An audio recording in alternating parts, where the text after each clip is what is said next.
Hello बच्चा party, welcome back to maths बना easy. हम पढ़ रहे हैं गणित प्रकाश एनसीईआरटी की न्यू बुक। आज हम करेंगे 7.3 मेजरिंग यूजिंग फ्रैक्शनल यूनिट्स। तो यहाँ पे देखो, take a strip of paper. तो पेपर की एक स्ट्रिप ले रखी है, तो ये है आपकी पेपर की strip. We consider this paper strip to be 1 unit long. तो इसको बोल रहे हैं यहाँ से लेके यहाँ तक ये कितनी लंबी है, 1 यूनिट लॉन्ग है। ठीक है, तो एक पेपर स्ट्रिप ले ली।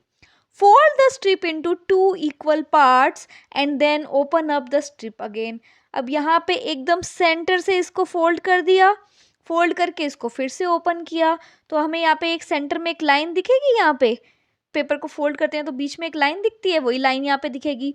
Taking the strip to be 1 unit in length, what is the length of the two new parts of the strip created by the crease? तो यहाँ पे जो crease बनी है, अब जो यहाँ पे जो पार्ट्स बने हैं, बोल रहे हैं इसकी और इसकी क्या लेंथ होगी। यहाँ से लेके यहाँ तक पूरा कितना था, 1 यूनिट था। और ये जो है अब ये आधा हो गया ना, यहाँ पे ये आधा हो गया, ये भी आधा हो गया, तो ये कितनी बन जाएगी, हाफ यूनिट। पूरा था 1, इसको डिवाइड किया 2 पार्ट्स में, तो 1/2, ये भी हो गया 1/2। Is it fine? What will you get if you fold the previously folded strip again into 2 equal parts?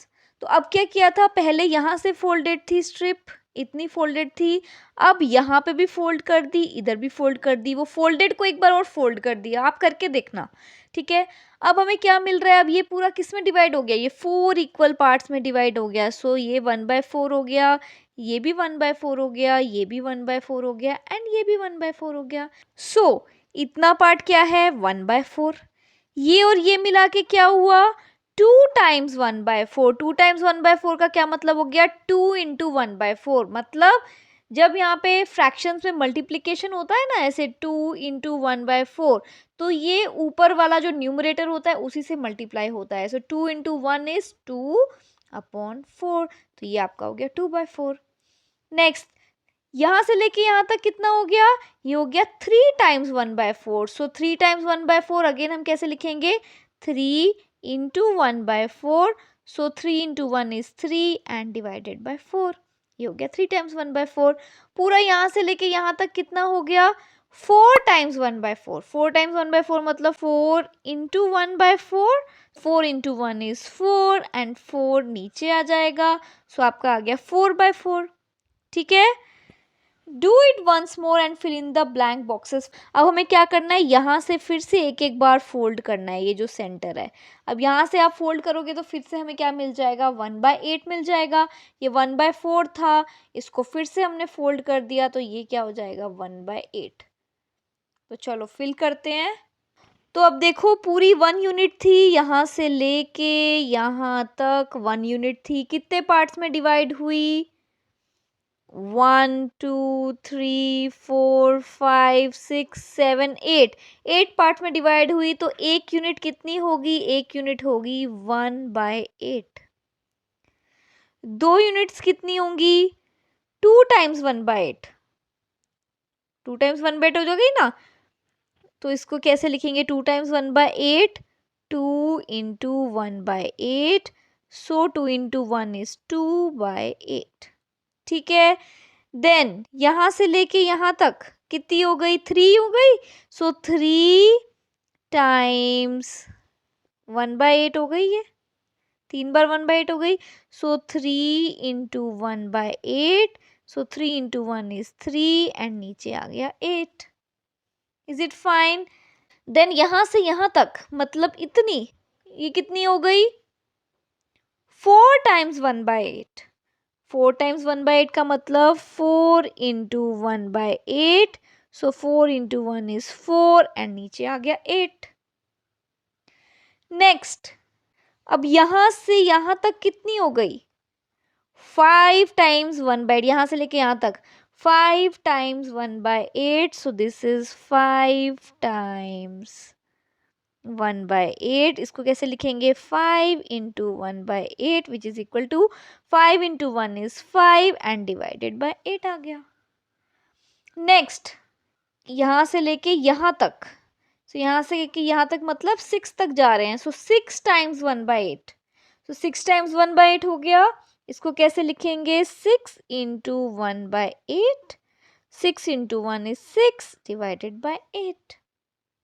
Then यहां से लेके यहां तक जा रहे हैं, मतलब यहां तक जा रहे हैं यहां से, तो 7 टाइम्स 1/8 हो गया, सो 7 टाइम्स 1/8। इसको क्या बोल सकते हैं? 7 इंटू 1/8, 7 इंटू 1/8 मतलब 7/8। और पूरा यहाँ से यहाँ तक कंप्लीट, यहाँ से लेके यहाँ तक कंप्लीट कितना हो गया? 8 times 1/8, so this is 8 times 1/8। इसको लिख सकते हैं हम 8/8, और 8/8 क्या होता है? 1। 8/8 का मतलब क्या हो गया? 8 डिवाइडेड बाय 8। जो भी ऐसे क्वेश्चंस होते हैं ना फ्रैक्शंस वाले, अगर मैं मल्टीप्लाई करूं तो ऊपर और नीचे दोनों में मेरे को मल्टीप्लाई कर रहूंगी तो सेम फ्रैक्शन मिलेगा।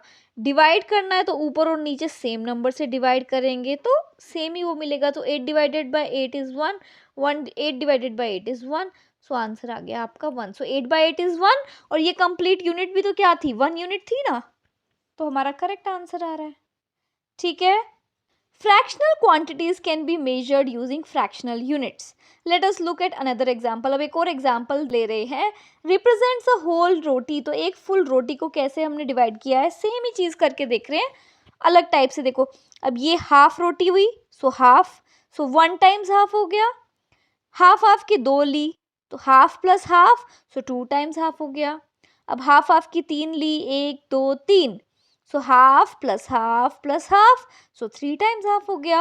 अब यहाँ पे हाफ हाफ रोटी कितनी बार ली? 4 बार ली, so half plus half plus half plus half, so 4 times half हो गया। अब यहाँ पे हाफ रोटी कितनी बार ली? 5 बार ली। ठीक है, सो 5 बार हाफ आ गया, half plus half plus half plus half plus half, 5 times half. ठीक है, we can describe how much quantity is by collecting together the fractional unit. तो टोटल कितना है, हम क्वांटिटी को एक साथ करके हम देख सकते हैं। फॉर एग्जांपल, ये अगर मुझे पता लगाना है टोटल कितना है, मैंने आपको पहले वीडियोस में बताया था, ऐसे केसेस में जब हमें ऐड करना है तो पहले हमें डिनोमिनेटर को सेम कर लेना है। यहाँ पे सेम डिनोमिनेटर है 2, तो डिनोमिनेटर नीचे आ गया, ऊपर 1 है, सो 1 प्लस 1 प्लस 1 प्लस 1 प्लस 1। अब टोटल करो कितना आया? 5/2। सो 5 टाइम्स हाफ कितना होता है? 5 टाइम्स हाफ, ये भी 5/2 होता है। सो हमें फ्रैक्शन मिल गया टुगेदर कलेक्ट करके, तो ऐसे भी हम कर सकते हैं सॉल्व। आई होप आपको ये अच्छे से समझ में आ गया। नेक्स्ट वीडियो में हम स्टार्ट करेंगे फिगर इट आउट, जो है पेज नंबर 158 पे। तब तक के लिए bye bye, take care, stay motivated and keep smiling.